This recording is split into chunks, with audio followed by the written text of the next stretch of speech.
महिन्याच्या अगोदरच 22 डिसेंबरची ही वेळ घेण्यात आली होती.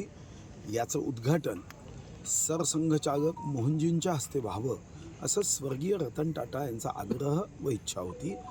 या हॉस्पिटलमध्ये स्वर्गीय रतन टाटा जेव्हा माझ्या निमंत्रणावरून चंद्रपूरमध्ये आले तेव्हा त्यांनी हे कॅन्सर हॉस्पिटल देण्याचं कबूल केलं.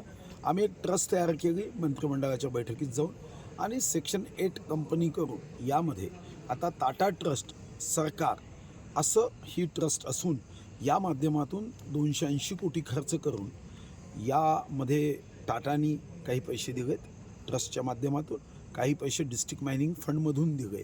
असं 280 कोटीचं 140 बेडेडचं हे कॅन्सर हॉस्पिटल आहे. कारण चंद्रपूर जिल्ह्याचं प्रदूषण लक्षात घेऊन कॅन्सरचे पेशंट्स मोठ्या संख्येने इथं असतात आणि त्यांना इलाज करण्यासाठी मुंबई, नागपूर अशा ठिकाणी जावं लागतं. अत्याधुनिक सोयी आम्ही इथं केल्या.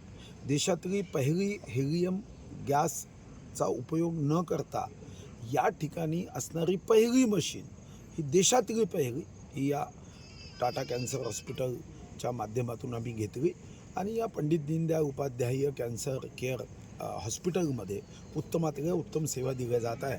आता आज आचारसंहिता लागली आहे तर आम्ही निर्णय केला निवडणूक आयोगाशी. या अगोदरच आम्ही पूर्व परवानगीसाठी अर्ज केला होता की राजकीय नेते म्हणून आम्ही कोणीही स्टेजवर राहणार नाही, पण उद्घाटन हे व्हावं आणि त्याला त्यांनी संमती दिली होती आणि त्या माध्यमातून 22ला याचं उद्घाटन हे कोणत्याही राजकीय नेत्याविना होईल.